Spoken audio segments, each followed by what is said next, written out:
Here's the pitch. Line drive, there it is! Into left field! Hit number 3,000! A run is scored! Musiala ran first, on his way to second with a double! Holy cow! Hank Gibson is one strike away from the no-hitter. He takes off his cap. He mops his brow. He looks in and gets the sign. He starts the windup. Here's the pitch, and it's a strike called! A no-hitter for Gibson! Smith corks one into right down the line. It may go! Go crazy, folks! Go crazy! It's a home run, and the Cardinals have won the game by the score of 3-2 on a home run by the Wizards. Breaking ball, hit off the pitcher, to the third baseman, down play, base hit, 3,000 for a home run. Breeze hits it in the air to center. We will see you tomorrow night.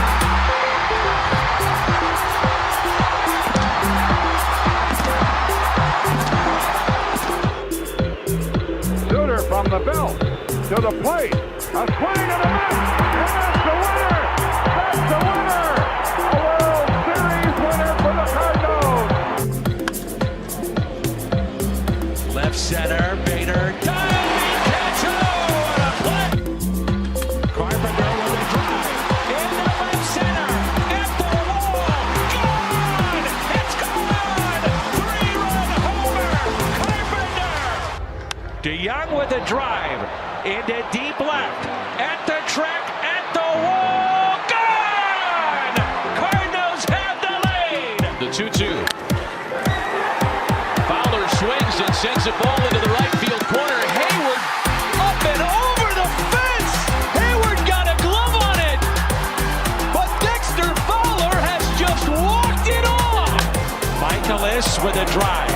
Deep left field. First career hit. Gone! A home run. He does it in style. A two-run shot for his first major league hit. Julio to the drive. Into center. It's at the wall. Look it up. Unbelievable comeback for the Cardinals. Here's a 1-2 pitch. And a strikeout. Ponce de Leon, his first strikeout in the major leagues. There he goes, and Molina from his knees. Oh, my! Wow! Hi, I'm Miles Michaelis, This is Marshall Falk, and you're listening and you're listening to The Usual Suspects. to The Usual Suspects. Well, what is up, guys? I'm Brad, And I'm Aaron. and you're listening like the man said. You're listening to The Usual Suspects. Lots of stuff has gone on since the last time we had a full podcast. Yeah, it's been a little bit. Lots of good stuff too. But before we dive into that, let's hit the socials real quick. If you like what you hear tonight and you decide, hey, I want to follow these guys on Twitter, this is me on Twitter at RangeBrad. You can follow Aaron at AaronMSTL. You can follow the podcast at Usual_Suspects. We have a Facebook page. Aaron, you told me we just recently crossed over 500 subscribers, which is awesome. Yep, I think the Facebook page, last I checked, was at like 502 or 503. So yeah, that was kind of cool. So thank you guys for that. And then we're also on YouTube, and you can search YouTube, Usual Suspects on YouTube. We should be the first thing to pop up. Yeah, Go just ahead make and- sure it doesn't autocorrect it to musical suspects, because that is a thing. And There's we a are dance not troupe. the musical suspects. Yes. We're not the musical anything. Well, you can play guitar, and I mean, I have a guitar, yes. I play shaker at church and tambourine. Yeah. So, Cardinals, like the title implies, 2 out of 3 ain't bad. The Cardinals took 2 out of 3 for the second time against a really good San Francisco team. And I don't want to overplay that, but I also don't want to underplay it, right? So it says that there's something real about this team, and what we saw over that long slog through June and July, I don't think is the real face of this team. There's too much talent for it to be the true face of the team, you know? Yeah. And so I posed the question to you all in chat. What do you think is going to be the key to success moving forward? So going into the All-Star break, the Cardinals had 3 against San Francisco, and they took 2 out of 3 from them. And then they were scheduled to have 3 against Chicago. And instead of having 3, they played 2 against Chicago, which they split, and they looked really bad in one and pretty good in the next. And then the third game was rained out to be played later as like part of a doubleheader or something like that, which means they get cheated out of a couple innings in a couple games. But word is that that is not going to come back next year with the new CBA. So we might end up not seeing the 7-inning doubleheaders. I'm not a huge fan of them personally, but like I guess their big thing about wanting to keep players fresh and not wanting to result in injuries. I'm like, you're playing 162 games. Yeah. And you're worried about like 2 extra innings. Like, yeah. I feel like in the grand scheme of things, it's probably not that big a deal. Yeah. And then I think the runner on second will probably go away. So if you guys are watching... Yeah, I don't really like that either. This isn't church softball. No. Well, they do it wrong, right? If you're going to have a runner on second, you need to have 1 out on the board already. Because, I don't like... I bit of a purist. It's almost making it too gimmicky. Yeah. Yeah, and we don't need that. So I see that we got about 4 people watching now. We can see all of your chats and all of your comments, so please comment along with us. Tell us what you think. Tell us, weigh in. Your opinion's just as valuable as ours. We're just 2 guys who decided, hey, we want to have a podcast, so we had a podcast. It still blows my mind the amount of people on Twitter that think, like, somehow, some way I'm connected to the organization. And I'm just here to, like, spread different bits so that, like, I can sway the fan base. I'm like, dude, no, I feel like no one in the front office understands that I exist. And if they do, they probably watch a lot of my tweets and laugh. Yeah. Yeah. Like, don't worry, guys. I am in no way connected to the Cardinals organization. And if I was, I feel like I would blast it daily on Twitter. Yeah.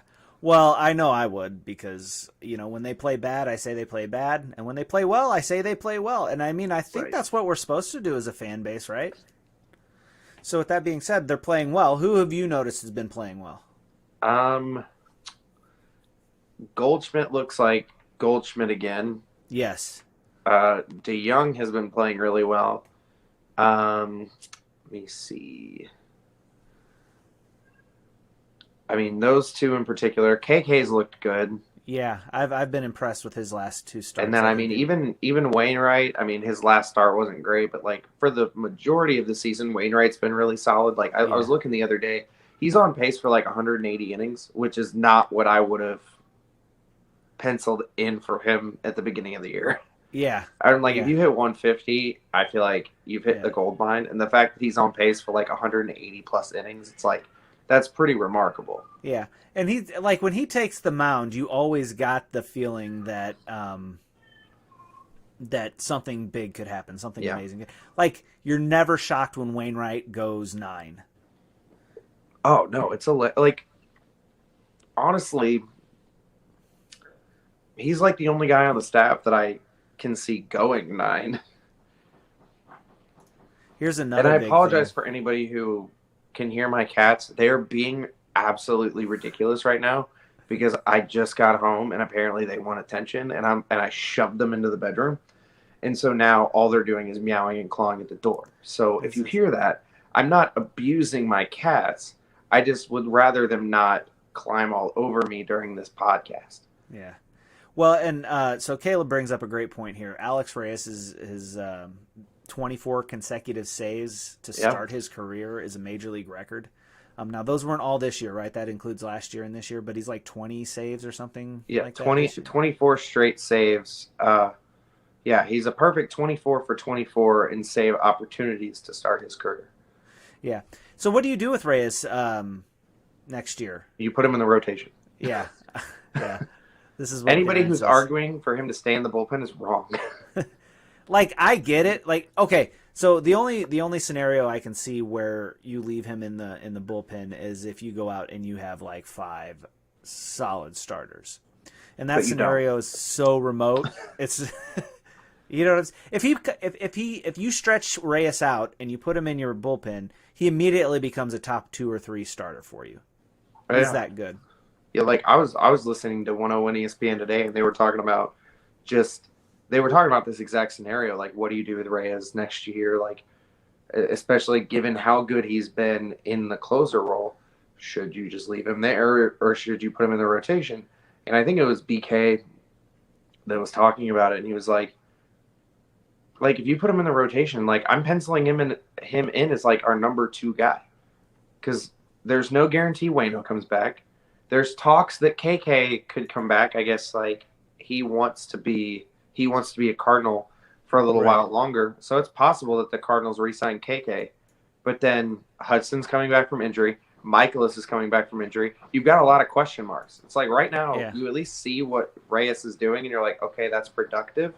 So it's like if he's going into next season in your rotation, like you almost have to put him like near the top. Yeah. Because even if Wainwright comes back, even if KK comes back, you've still got a lot of question marks with Hudson and Michaelis coming off injuries. And then like your bullpen's going to be fine. Like you've got enough young arms. Like you can keep throwing guys in the bullpen and hoping things stick. Like once Hicks comes back, you're going to have a strong bullpen with Hicks, Cabrera, and Gallegos. Having Reyes in there would be a bonus, but like right now, he's going to be a better long-term solution in the rotation. Well, the thing to remember too is a lot of the things that this team struggles with is starting pitching. Whenever the starting pitching isn't there, this team struggles immediately. Yeah. And it seems like whenever the starting pitching isn't there, stuff goes off the rails a lot faster. And so it doesn't matter how good your closer is if you don't have a save situation. And like you were saying, I think Reyes gives you an opportunity to win by being at the front end of a game instead of the back end of a game to help you get deep into a game. And then you don't have to worry about some of those guys who've been struggling with command and stuff like that. If you get a pitcher, and this is why what KK has been doing has been so huge. If you get a pitcher that can pitch into the 7th inning, you've only got to cover a little more than 2 innings. And like, so if you pitch 6 1/3 or 6 2/3, you've got the 8th and the 9th and then the rest of the 7th to cover, and you're there. And when you have guys like, and I'm going to use Hicks interchangeably because like a lot of people have said in the comments, he's pretty much established himself as the closer, and he as long as he's healthy and out there, yeah. Right. When you can go from Gallegos to Cabrera or Cabrera to Gallegos and then to your closer, which would hypothetically be Hicks, you've got something then. If you've got pitching that can get you deep into a game. And there's a lot of teams in the past that have had a lot of success with that formula. So, being able to have like 3 solid guys that can be your 7, 8, 9 is huge, because then you've got your long relief guys that you can use in the event that your starter has a bad day. If Wainwright gets hit around and he's given up 4 or 5 runs through 5 innings, he's thrown a lot of pitches. Okay, fine. Now we can throw Gant out there, get 2 or 3 innings out of him, and then finish out somebody else for the 9th, depending on what the score is.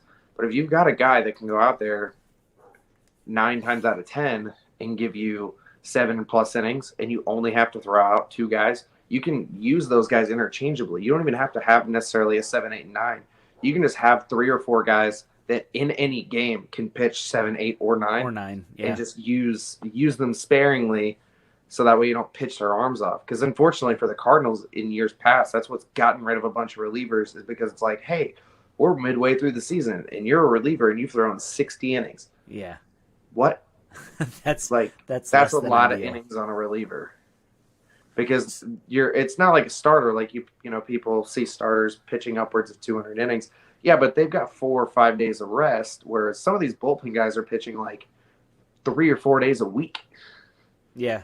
Like it's a different level of stress on your arm. It's a different kind of stress too. Yeah. I mean, your starters, you go out there, they throw their game, and then they do their bullpen session, and then they have, Waino has the old man walk that he does after a start where he walks around for a little bit, and there's just you've got a longer recovery process because you're not going to pitch for 4 more days. And as a relief pitcher, you could go out and throw an inning and then be ready to go the very next day, or you have to be ready to go the very next day. Yeah, and you never know when that phone's going to ring. Yeah, and that's a lot of stress on your arm. So I think too, if you can stretch out Reyes as a starter, you're going to keep him a lot more healthy. You know, I mean, I know the idea this year was to keep his innings down. That's why they moved him to the bullpen. They had an innings, probably a hard innings limit, a Strasburg type innings limit. But the reason they have that innings limit on him is because they want him to be a starter. Yeah, they want him to. I've never been the biggest fan of innings limits. Right. Because like you can get out of an inning in 4 pitches, and it can also take you 40. Like right. It's like I would monitor that more than like you're at 100 innings limit no matter what. Like because if you breeze through 100 innings, like say you've been a really solid pitcher and your pitches per innings pitch is like near the bottom of the league, and I'm like, it's like that's not 100 super stressful innings. Stretch them out a little bit more. Like I feel like a lot of this needs to come down to the players going like, yeah, like I can pitch, I'm fine. Because here's the thing, regardless of whether or not you think you're fine or not, people get hurt every freaking game. Every game. So like, why does it matter? Like if I was out there, I would much rather just go out there, and if I'm going to get hurt, I'm going to get hurt. I'd rather go out there and, you know, give my team what I have as opposed to getting sat on the bench because like, oh, I'm at my innings limit now, I just get to sit here. Like that would piss me off and frustrate me more than anything, sitting on the sidelines not being able to do anything when in reality I'm probably perfectly healthy. Right You know, we're just doing this out of an abundance of caution. Right. And I get it, you know, you want to be ready for the future, but you know, who's to say my first game in spring training the next year I don't blow my elbow out? Like right. I mean, it's like you're taking precaution, but there's no guarantees. Yeah. So I don't know. It's annoying, but it is what it is. I guess the other thing that they've had success with too, so that your starting pitching has come around, and when your starting pitching comes around, that regulates your bullpen. You can avoid some of those guys that have some control issues. So your starting Unfortunately, pitching, that's like the entirety of the bullpen. Yeah. So your starting pitching comes around, your bullpen kind of regulates because your starting pitching is doing a good job and it's eating those innings. And then the other thing that they've been doing well is hitting. And even in the game that they lost to San Francisco, they had, 11 hits and stranded like 13 base runners? 11 hits, 13 stranded base runners, they scored 2 runs. And that's less than ideal, but I'll tell you what it is better than scoring 2 runs and only having 2 hits and not stranding anybody. I mean, if you get people on base, you're going to have a better chance of success. Mm-hmm. And we saw that, the next 2 games, they ended up getting more people on base and they had more success. So we talked about some guys that have kind of started shining. One of them is Goldschmidt. Goldschmidt is Goldschmidt now. Paul DeJong, if he's not hot, he's keep doing that. Yeah, just keep doing what you're doing. And I think part of that is that these guys have had such bad starts to the season. Some of these guys have had such bad starts to the season that it has really taken a long time to see how well they're actually performing. And I was talking to you about this. No one's really talked about how well DeJong has hit over the last few weeks. Right. Boy, he was so bad. Because when you look at his slash line, he's still batting like 203. Yeah, so you see that and you're like, oh, DeJong's trash. But it's just like, listen, though, like, he's on the upward trend right now. Look at the month of July. Yeah, I mean, like, and you consider before that he was like batting 160 something. Yeah, his average is raised. I saw something today about it. I wish I had the tweet pulled up. He's raised his average just in the month of July by like over 30 points. So to do that, you have to be on fire. So DeJong is hitting well. The other one that was sneakily hitting well is Matt Carpenter. He has been hitting well, and a lot of people haven't been seeing that. But which, I like that. Is phenomenal. But yes. I think he's starting to figure out what his worth is to the team, and that is coming off the bench. And I feel like he's getting more comfortable with that. Yeah. Like he's not having to rely on playing every day to figure things out at the plate. He's kind of taking his medicine, going like, all right, fine. I'm not going to start every day. Like I'll get my handful of starts, and I think he's just slowly coming around to that. But he's been playing remarkably well over the last few weeks. I mean, and he hasn't been bad defensively at second base either. I mean, he's not great. But... He's starting at third tonight, and I cannot wait to see the absolute bullets he throws. Like if you see Arenado, you're like, yeah, that's a bullet right there. You see Carpenter, and it's a BB gun. Yeah. So like that reminds me of when the Cardinals got David Eckstein to take over for Edgar Renteria. And Edgar Renteria was like 6'2" or 6'3", and he had a cannon. And we had that for years, and the ball would just be like, boom, across the diamond. And so then, like, the first game, and I remember Ricky Horton talking about this, or it might have been, I think it was Ricky Horton. He said that when David Eckstein came out and he took his first ground ball in a live game and threw it over to first base, him and Mike Shannon just kind of looked at one another like, what was that? You know what's funny? Like I don't have too many vivid memories of David Eckstein throwing across the diamond, but didn't he look like he was just giving it his all? It was every ounce of his body. He looked like he reminded me of Matt Holliday at the plate. It's so violent. Like he's just giving it everything he has, and it's just like, what was that gun at? 74. Oh God. Oh, but the thing was he was a good shortstop, so good that he won World Series MVP, and he got it there in time. Now it had a hump to it, right? It wasn't a laser. It had a hump to it, but it beat the runner there, and that all counts the same in the scorebook. Yeah. So and you'll see that with Matt Carpenter if you understand that your arm isn't as and it's not the fair. camera goes faster than the ball does. Like the camera drifts over to first, and you're like, "Oh, ball ain't there yet." And there it is. Okay, yeah. Cool. So it's not fair to necessarily compare Matt Carpenter to Nolan Arenado because Nolan Arenado is the premier arm in the league. Funny. But it is shocking. It is jolting whenever you watch it. Like, oh. So. Oh, man. He's not a third baseman. So he's had success, and Arenado hasn't been bad. He's been solid, which is awesome. I don't know, like, his recent slash line, because I know we were going back and forth talking about, like, kind of like the last 15 games or so, like, basically looking at the month of July. Like, I don't know what Arenado's splits are for the month. Like, I feel like he's cooled off a little bit, but I mean, if you look at his overall stats, it's like this is the guy we traded for. Yeah, like he's still been very productive, so I'm not overly worried about where are we at here. About where he is at the plate right now. Splits in June, he had 92 at bats. He was 239, 304 on base percentage, 478 slugging, and a 782 OPS. July, that dropped down to 204, 250, 306, and 556. Yeah, that's not great. No. So, I mean, he's had a little bit of a rough go lately, but, And, like, to compare that, in May, he was hitting really well. He was 302, 345, 604, and a 949 OPS.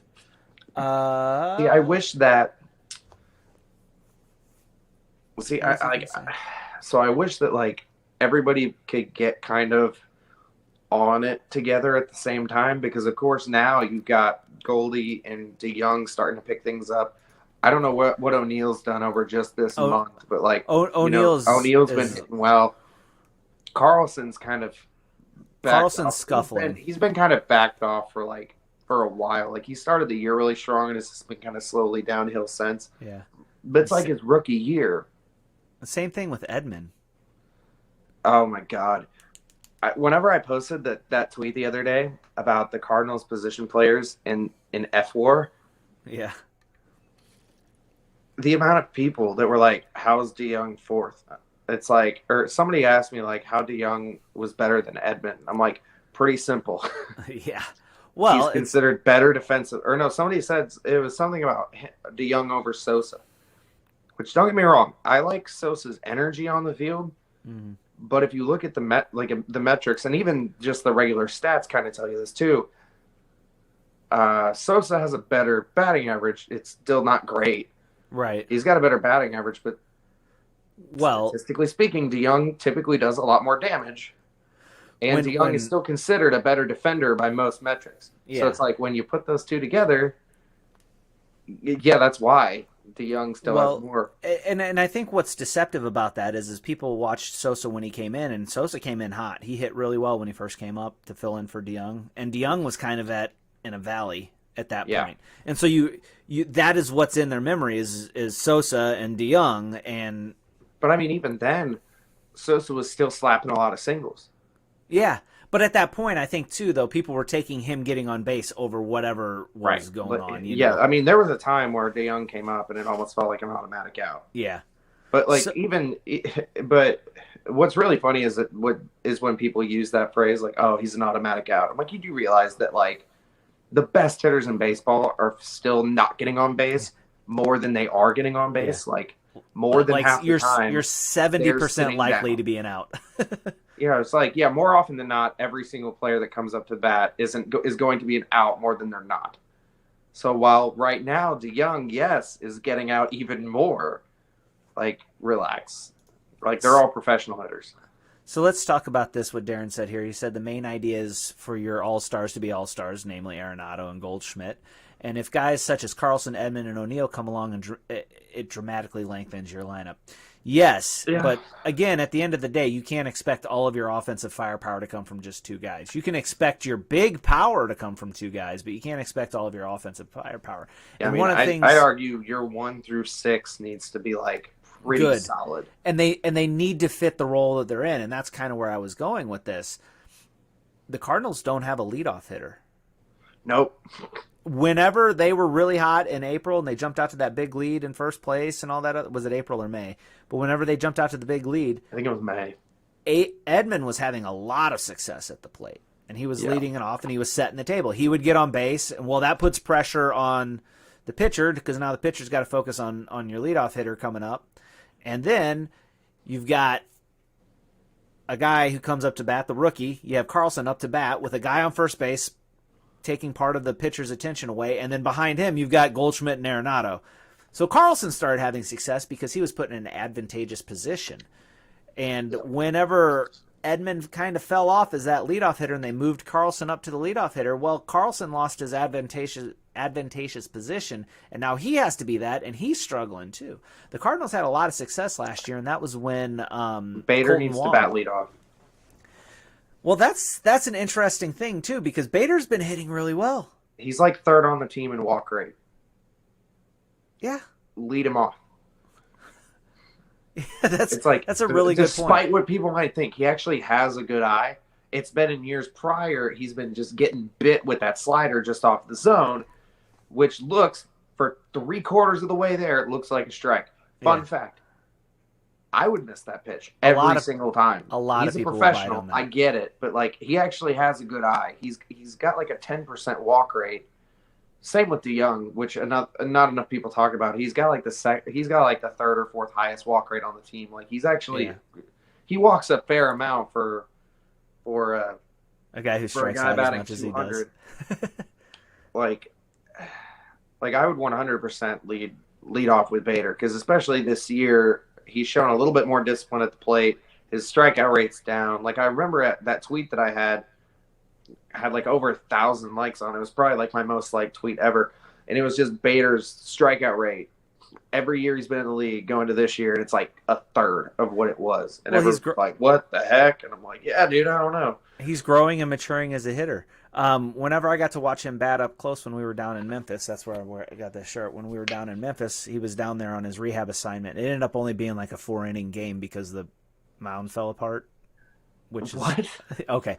So what is it? The Memphis 901, their soccer team was in town prior to, and they play in AutoZone Park. And so whenever they play in AutoZone Park, home plate is like a corner where they have the corner kicks. Uh-huh. So they have to level the mound when they're in town, and then they put sod or turf over the infield, so it's all grass. That is amazing. And so the mound fell apart. Yeah, they rebuilt the mound prior to, and I guess they didn't pack it together enough. So what did they tell the fans? Adverse field conditions is what they told us. I've got a video on my phone. Did they give any of Did they give? Yeah, they treated it just like a rain delay or a rain out. So that they gave you kind of like vouchers for a different game type of deal. I've got $40 in credit in my Memphis Redbirds account. I mean, weirdly enough, that probably gets you that'll get you two home plate seats or 2 tickets behind home plate on the wall. Isn't that amazing?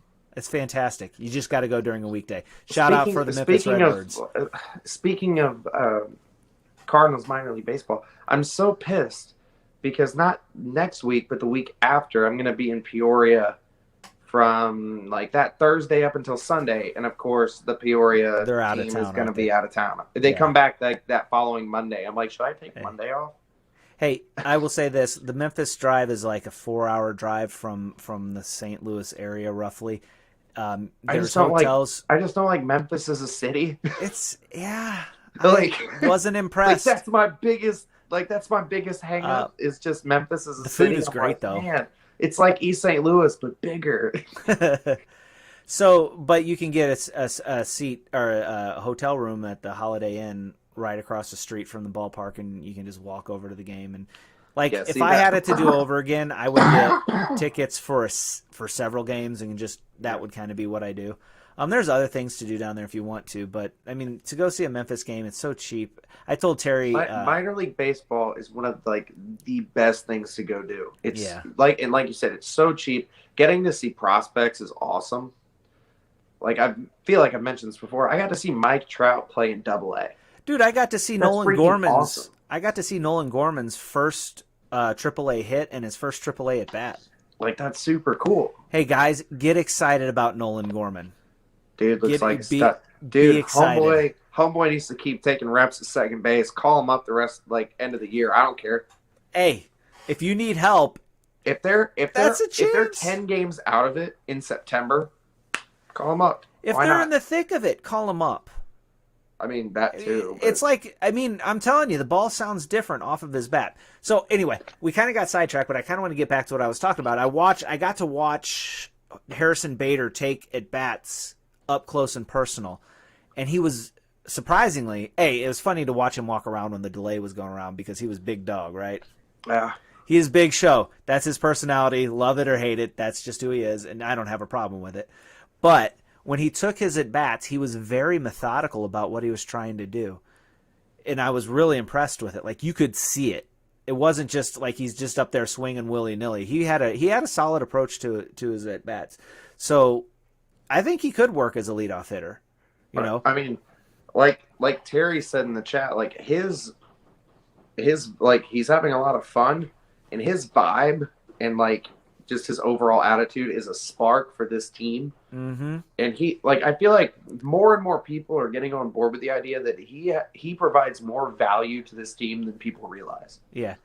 Well, Like, I mean, even when he's just an average hitter, what he does defensively is elite, and just his clubhouse presence is something this team sorely missed. Like during that stretch where they sucked and he wasn't in the lineup, they just looked dead, didn't they? Yeah, there was not a lot of energy. I think he adds energy, and I think he adds levity to the clubhouse. Yeah. You know, Like- he's got a swagger about him. I can't explain it, but it's a natural swagger. Mm-hmm. And and like Terry said, he just looks like he's having a good time. And when somebody is having a good time and they have that natural swagger about them, it's contagious and it rubs off. Yeah. And you contrast that with a guy like Paul Goldschmidt. Paul Goldschmidt he seems like a very serious guy. I don't know that you really ever catch you'll He catch looks- Wainwright in the camera. He just gives off this vibe similar to Waino in a way where it's like he just looks like your dad. Well, when You don't Waino's want to pitching, get in trouble yeah. with your dad. But yeah, and then Waino really looks like my dad when he starts dancing. But but it loosens you up. I mean, the team was playing tight while he was injured, so maybe there is something to that. I know there's not a way to quantify that statistically, but I talked about he's a this. spark plug to the entire lineup. He's a spark plug to the team. You might as well use him as a spark plug for your every game. Put him Right. out there, put him in the leadoff, and have him just have him have that energy. The first thing you get every game is Bader coming to the plate. Like this is going to be good. Let's start this off strong. So Terry said, I saw some complainers on Facebook saying that Molina was getting lazy at catcher. Do you agree? I saw it on Twitter as well.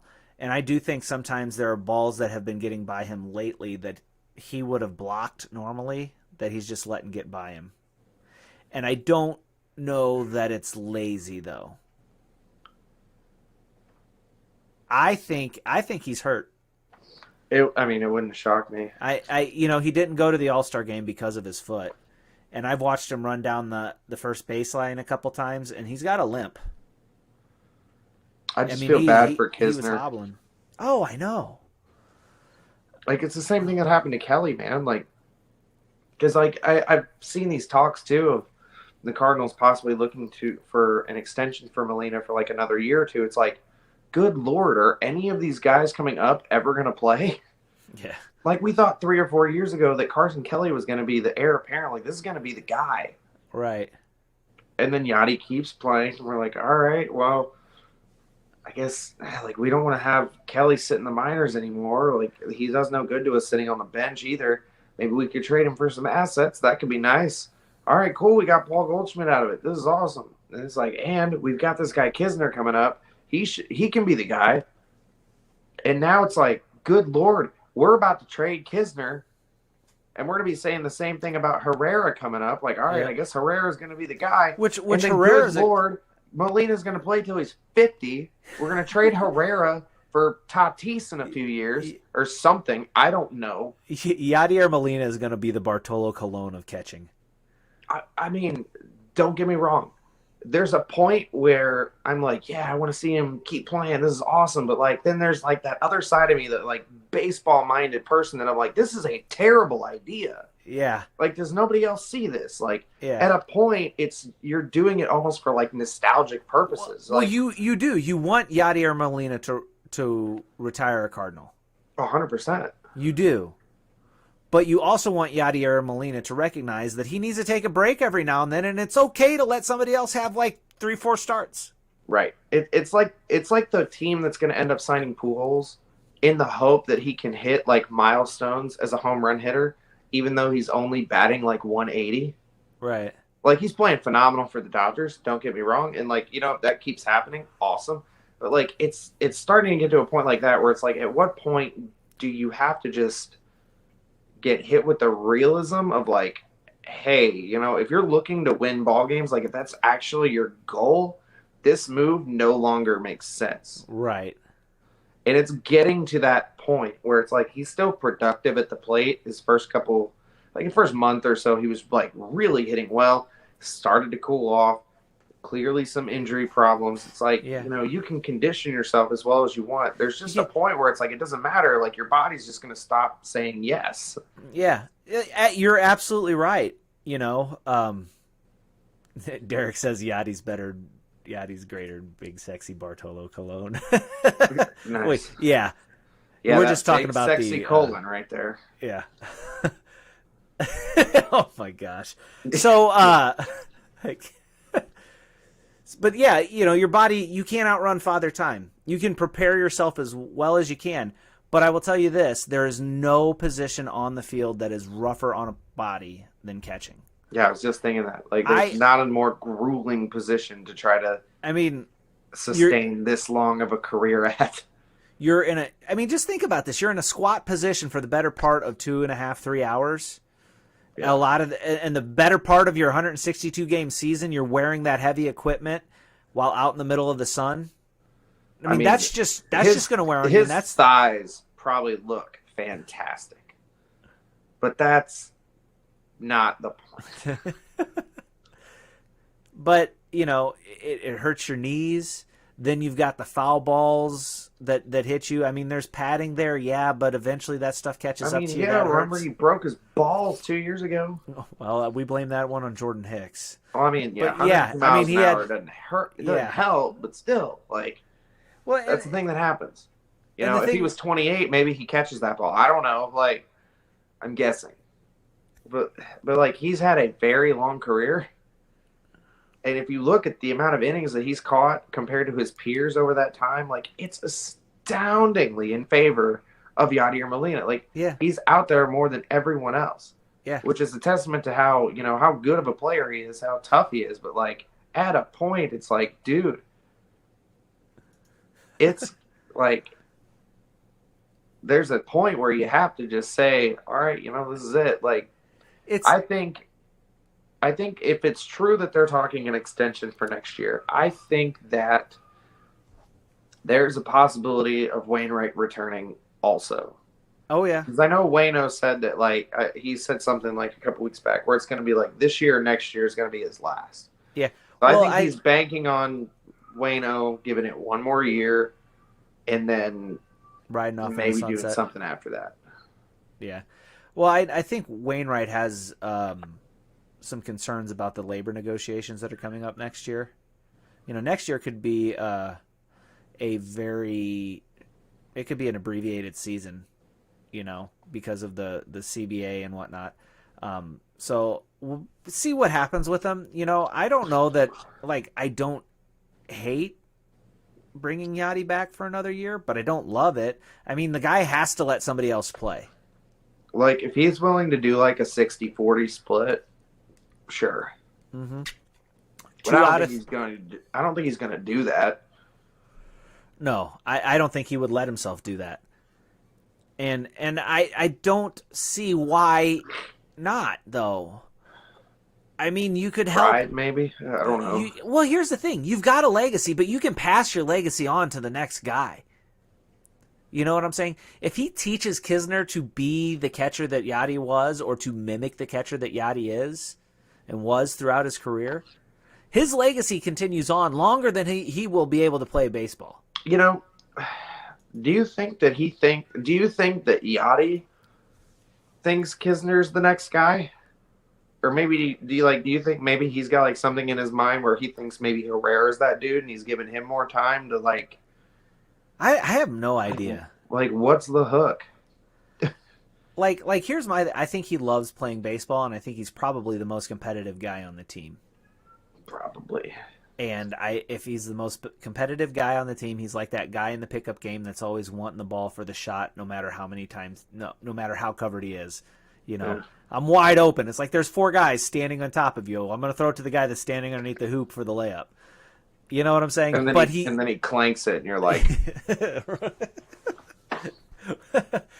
except Yachty will hit the shot, right? yeah.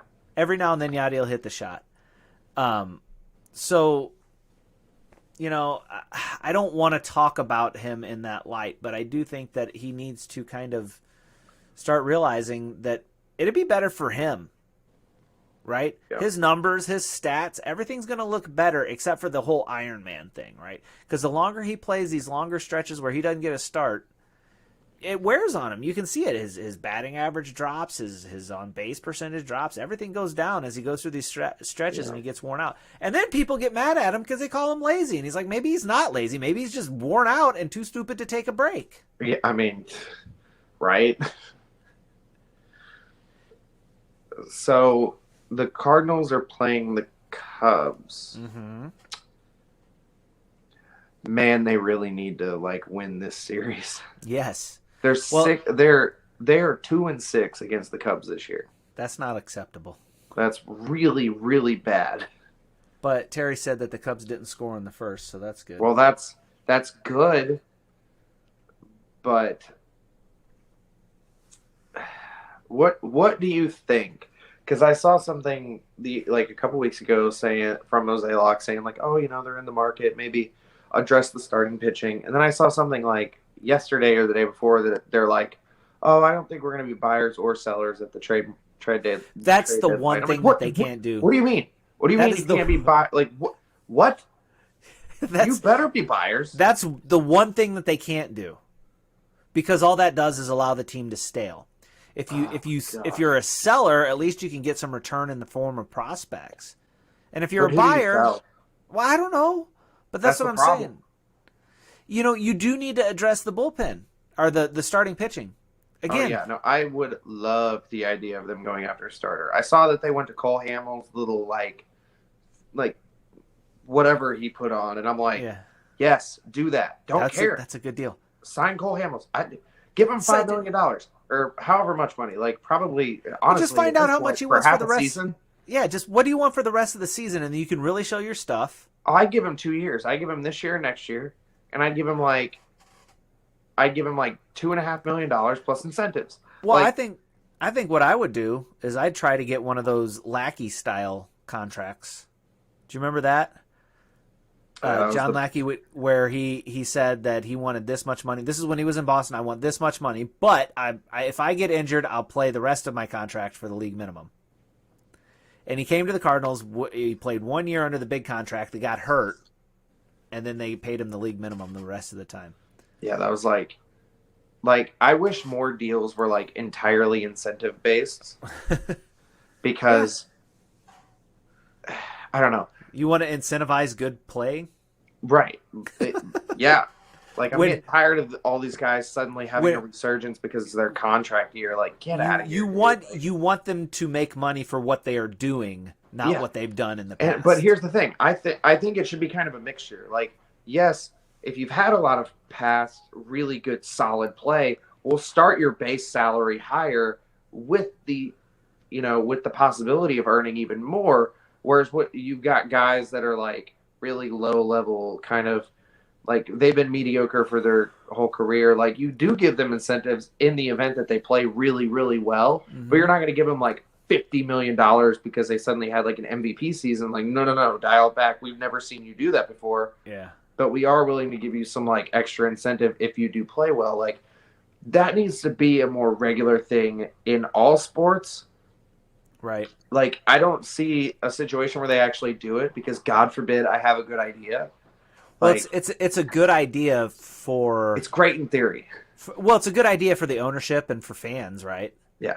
But I mean, is I it think a good it's idea? for the players too, because I think it does incentivize going out there and actually playing well. You're not playing for your next contract. You're playing for this contract. Right. The contract you've already signed. Like, okay, I'm going to make this much no matter what. But, man, I could, like, an extra $5 million if I can make this happen. Like, yeah, dude, let's go out there and do that. Now, for a lot of these teams, though, it's going to be tough to, like, actually do the logistics of that because you're already operating under a limited budget anyway. So, like, I get it. But, man, it's one of those things where, like, on paper and in my mind, it makes so much sense. But I feel like the limited budget, like, if you put it all out there, I'd be like, oh, there's no way this works. Yeah, well, the limited budget thing. Sign anybody. To me, that dog doesn't hunt because, if you're on a limited budget, you're on a limited budget, which means you can't pay the big salaries the way it is now, and so you end up with teams like the Pirates. Like, I don't think there's going to be a situation where, like, you're going to offer a guy such and such amount of money, and he has an opportunity to, like, double that. Like, I'm not going to get, like, insane with it. Like, but I feel like that there should be a little bit of variability with it, and if you meet like every single possible incentive that we offer you, like, is there a possibility that your $10 million contract turns into like 14 or 15? Sure. Yeah. But, with that too, it's like, I don't know. I don't see a situation where in the next 20 years, something like that happens where the majority of contracts are incentive based. No. But man, I would love to see it because I would totally be like, that was my idea. It won't, and the reason it won't be is because it's better for the players to just get big fat salaries that they're going to get paid no matter what. Yeah, I mean, but here's the thing: I wouldn't change that. Like, you're still going to get paid like X amount that you're considered to be worth or fairly close to it, but you have an opportunity to earn more if you actually exceed those expectations. But see, the Players Association wants players to get the Machado, Harper type deals. The big monies. And the union will never go for that. To have their money be performance based, merit based, it's always better for somebody to have guaranteed big money, because like we've said earlier, if you get hurt, then you don't get that money, right? That bonus money, you don't get it. The other thing that I think they're afraid of is too, it's like if you throw this many innings for us, we'll. Or if you make this many starts, and it's like, oh, you're one start away, and we decided we were going to go with a bullpen start today, and it would have been your turn in the rotation, and you're going to miss. You're going to miss. Like, and teams will do that. Teams will monkey with time. Yeah. Right. We see that with starting the clock on guys. They did it to Chris Bryant. It wasn't right. I mean, I don't like Chris Bryant, but it wasn't right what they did to him. 100%. I mean, but in a weird way, they kind of. But it is what it is. They do. I mean, they do offer incentive-based contracts, but in a way, they've kind of been doing it, but not in the way that I'm suggesting. It's more of in like, hey, Like, because they did it with Andrew Miller. They're like, hey, if you make this many appearances over such and such years, we'll give you another year of guaranteed money on your contract. Right. Like, I feel like there's a lot of those deals that are out there that, in a way, is its own incentive. Like, hey, if you go a couple of years and show that you can be productive and you can make this many appearances for you, we'll reward you with another year of such and such amount of money, so that way you don't have to necessarily test free agency again. It's just like a different, it's just like a different way of doing it, but it's still an incentive. Yeah. Like, hey, you still have to be productive and you still have to go out there and pitch in order to get this extra year. So as we get close to the end of this, just looking at the time here, we're 7:35, so we got about 10 minutes left. If you're John Mozeliak and you can make 2 moves, what moves do you make to finish out the season? And you can be generic. Well, I know you kind of touched on this last week whenever I was going back and forth, but I know Joey Gallo has been kind of rumored as a possibility for the Cardinals. Like, oh man, the Cardinals should go after Joey Gallo. But like, who sits in your outfield? Because like right now, you've got Tyler O'Neill, who's been playing really well. You're not sitting him. You've got Dylan Carlson, your up-and-coming prospect that everyone's super high on. You're not sitting him. And right now, like we talked about earlier, Harrison Bader is adding a spark that this lineup desperately needs. And you add something that you don't have: elite center field defense. Right. Like, having him out there makes the rest of the outfield look like so much more comfortable. Like, it's like night and day difference having him in center field. Like, that's a value that you desperately need. So, like, where's Joey Gallo fit? Like, I like the idea of adding a guy with a ton of pop, but he also hits like 210. Yeah. And strikes out a bunch. And so, and we got a lot of those guys about the already. Cardinals currently doing that. Fun fact, they're going to keep complaining about that when Gallo gets here. I think people have fallen too much in love with the home run, and I don't think that the home run pop is the problem. So, I mean, to be fair, he is also good in the outfield. Yeah. Like, in a weird way, like, if they were to sit Carlson and they put O'Neill, Bader, Gallo in the outfield, that would be pretty nasty. Yeah. As far as just outfield defense. And he's got a cannon of an arm, too.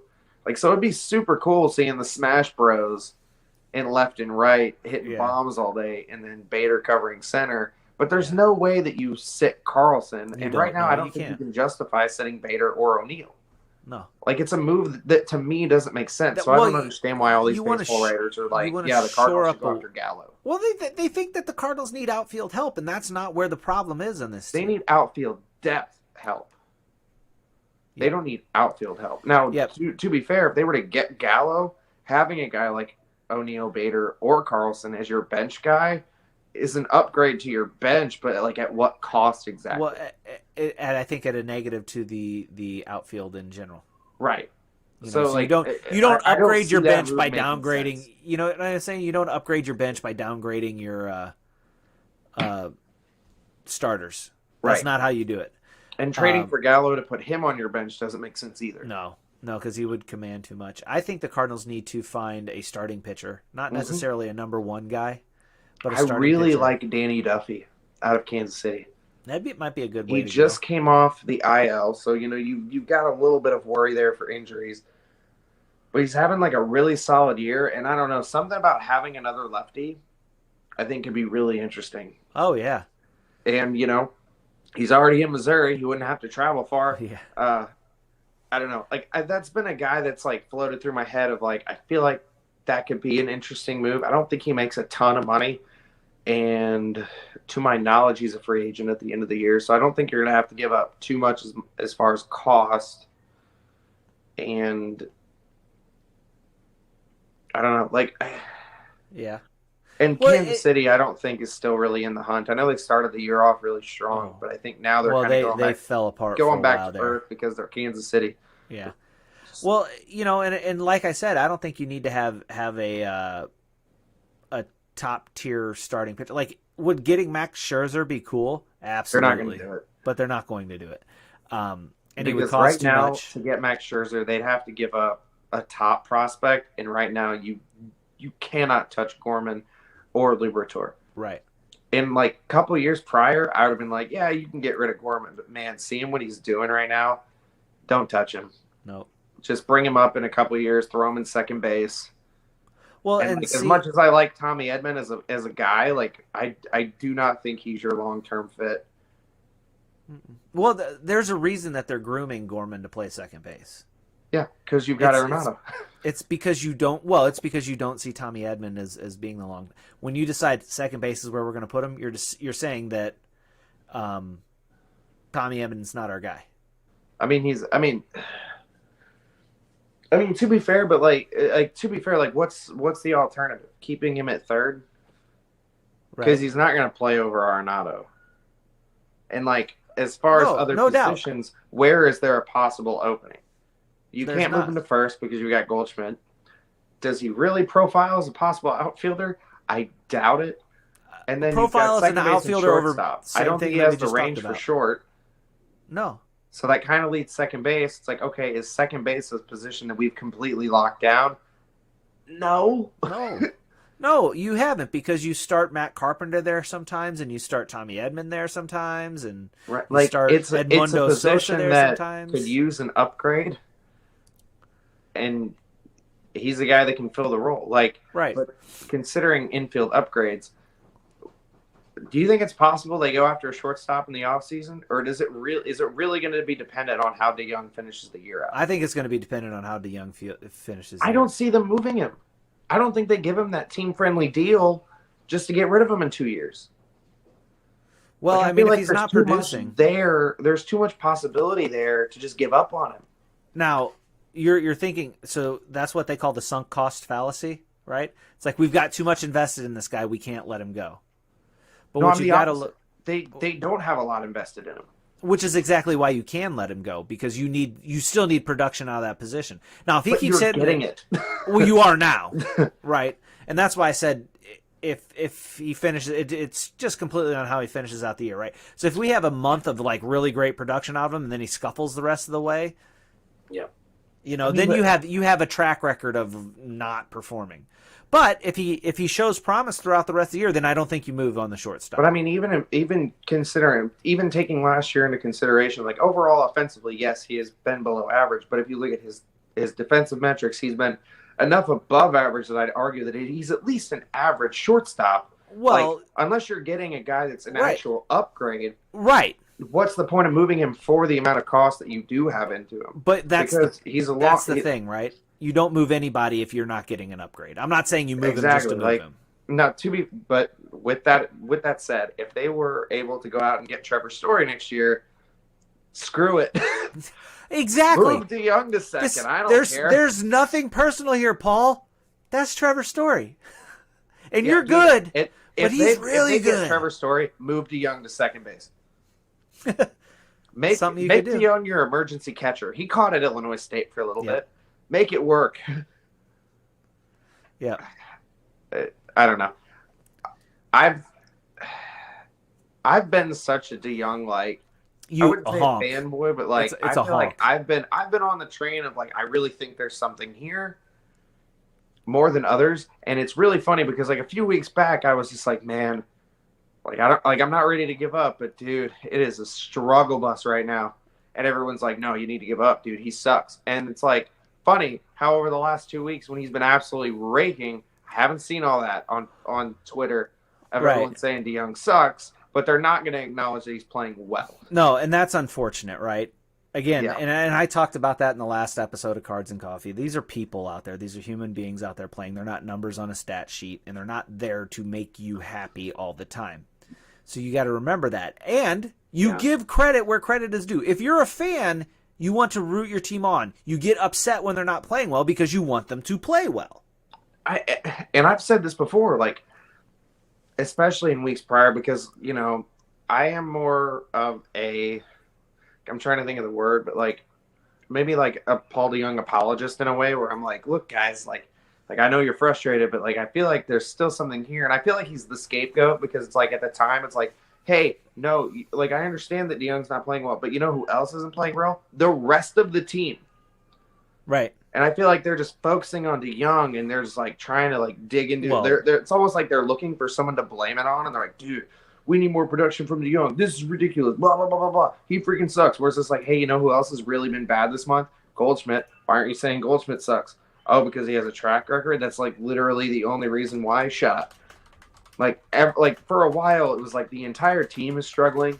The pitching has been really bad. The defense has been pretty bad. The offense has been pretty bad. Let's not blame it all on DeJong. And so now that he's playing really, really well, that's why a few of my recent tweets have been like, hey, you know who's been surprisingly productive as of late that no one wants to talk about? Hey, Paul DeJong's got an 1,100 OPS over 15 games. Right. His last 15 games. So maybe that's something that we should address because, like, hey, like, that's a couple weeks of continued success at the plate. Yeah. And as long as he can parlay that into whatever, he'll be here, right? Yeah. I mean, barring like a Trevor Story. If he can get his average up to like 220, 230, which at this rate is not impossible. No, not at this if rate. If he can get to like 230 with like a 750 OPS, he's going to be at like a 105 to like 110 runs created plus, meaning that he's 5 to 10% above league average at the position. Yeah. That's good. He's on pace for like a 4-win season. No, and you know what's really funny? Because I tweeted this also. Over the course of a 600 at-bat season, granted DeJong was out with some time, but just based on their production from this year, if you were able to quantify that over the course of 600 at-bats, Paul DeJong is more productive than Tommy Edman. But no one is complaining to the extent about Tommy Edman because his batting average is like 250, 260. Just because your batting average is higher doesn't mean you're actually more productive. It just means that you're slapping singles. Well, let me throw another name out at you, and I don't even know if he's even available or would be on the market. But what about a Trey Turner type player? That could be fun. Is he a free agent this year? Like I know this next draft or not draft class, this next free agent class, there's like a lot of quality shortstops. Yeah, I have a hunch that he is, but I'm not sure. Let me look. It wouldn't shock me. Like it's honestly like the funny thing is that the class of shortstops that are free agents, like all of them, I would consider like realistic upgrades. Like if they went out and signed them, I'd be like, I wouldn't be pissed off. Like, oh my god, you're just throwing DeJong under the bus. You're getting rid of him. Blah blah blah blah blah. I would look at every one of those moves and be like, okay, no, I can understandably justify that move. But now I guess what's the move after that? Like, do you trade DeJong to get pieces elsewhere, or do you like move him to second base? Like I would ask for follow up. Right. But no, I wouldn't necessarily be upset with any of them. But the idea of adding Trevor Story could be really interesting because I remember the article I wrote a couple of years ago trying to like my reasonings behind why I think Paul DeJong is like, oh yeah, dude, he's gonna ascend this year. He's gonna be a stud. He's gonna be an absolute stud. Was kind of based on like a weird mirror of his production and Trevor Story's production coming up, like through their first couple of years. I was like, oh man, this could be really interesting because it was remarkably similar. But instead of DeJong exceeding that, he kind of like flattened out, and I'm like, oh man. So Trey Turner signed a 1-year, $13 million contract for 2021. So he's maybe it was an arbitration. He's an arbitration eligible player next year. Okay. And in 2023, he'd be an unrestricted free agent. Yeah, then I don't think he's available. I would doubt they would trade him. We would have to give up something pretty significant. Yeah. But I mean, I don't think they're going to wait until 2023 necessarily. No, unless I don't they think so either. In 2023, he's going to be 30. They see what happens with DeJong. Yeah. And if he just really isn't panning out, maybe they go after Trey Turner. But that's that's 3 years down the line. Yeah. Well, Trey Turner's 28 right now, so in 2023 he'd be 30. So how old DeJong? Probably about the same though, right? I think DeJong might be younger. I think he's still like 27. Younger. I just typed that in. Of course you did. And I got a bunch of Finnish hockey players. Paul DeJong is 27, so he's a year younger. Yeah, I mean, so I really don't see them moving on from him. unless he I just do if they absolutely just tailspins and has a crap rest of the year. Like if he bats below 200, I can see them maybe moving him somewhere in the offseason, but so I see him, I can see them moving him for the right deal, for the right guy. If you've got if the Nationals want Paul DeJong for Max Scherzer, fine. But I don't see that happening. Right. Well, I mean, that's my thing, right? So if the Nationals don't want to do arbitration, and you've got that's the thing that makes Paul because DeJong then they get cost-controlled years of Paul DeJong. Yeah, and to me, if you could get a guy like Trey Turner, that solves a different issue that you have, and that issue is a leadoff hitter. Yeah, you've got a leadoff hitter and a plus shortstop. But, again, these are dreams and stuff like that. But like I was saying, and just kind of to wrap it up, I would look for a starting pitcher and maybe some bullpen help. And if you can get a bench bat, great. And if not, maybe bring up Nolan Gorman to... Hey, I wonder if Matt Adams is available again. I don't know. All right. Well, I think that's about it for tonight. Yep. Aaron, I had fun. I feel like we had a lot to get through. Because you missed last week, so you had just a ton on your chest. I mean, I had laryngitis. That's okay. I'm not judging. I don't know if anybody out there's had laryngitis, but I legitimately from about Sunday to Saturday couldn't really speak. I went to work Monday, and I texted you. I was like, man, I cannot talk. This is rough. Went to work Tuesday. Was way worse, and then I was off work when I took off work Wednesday to Friday. Yeah. And said a total of about 80 words over 3 days because it was just I couldn't talk. It hurt so bad. My throat still hurts, but my voice is back. Yeah, so we can hear you complain. It's great. Yes. It's wonderful for everyone. So we should get back to a regular schedule again. If you guys liked the podcast, except next week, I will be on vacation. Oh yeah, that's right. Aaron will be on vacation. I might fly a solo one again next week just to kind of keep things rolling. But if you guys like the podcast, please leave a like on the Facebook page. Find us on YouTube, subscribe, and like that one too. It doesn't cost you a dime, and it helps us out. Give us a follow on Twitter. Let me put those up real quick so you can see them. Follow me on Twitter. At Range Brad. Follow Aaron at Aaron MSTL. Follow the podcast at mutual_suspects. Find us on Facebook, facebook.com/mutual suspects, all one word. And then if you go onto YouTube, like Aaron said, search Mutual Suspects, but then double check to make sure that you didn't get auto-corrected to Musical Suspects, because that is a musical dance troupe remarkably often. And they have a bunch of YouTube videos, but we are the only Mutual Suspects on the YouTubes. So if you look up Mutual Suspects, you hear a bunch of weird music. It's not us, right? Yeah, it's not us. Every social media platform that you have, if we have one, please like, subscribe, and follow us on that. It'll help us out tremendously. Maybe it'll let us get a little more. Exposures, I think, is what we're looking for. We just want to be able to talk to more people and that. And we again appreciate you guys. The last year and a half got kind of weird because I feel like we built a lot of momentum. We were really, we were rolling, getting pretty good at it, and then COVID happened, made things weird, and it just made it more difficult for us to get back at it. But now that we are back at it, we're excited to see where it goes. Yes. And then just to do a little plug, on Wednesday mornings at 9 a.m., I do a little 30-minute or so podcast called Cards and Coffee, and we talk not necessarily about the cards specifically, but baseball-related topics and Cardinals-related topics, and we do deep dives into sticky stuff or maybe a Mike Shildt interview. So anyway, thanks for joining us, guys. Interact with us on the socials. We love to talk to you. We love to have you. We greatly appreciate you, and we will catch you guys next time. Peace out. Later, guys.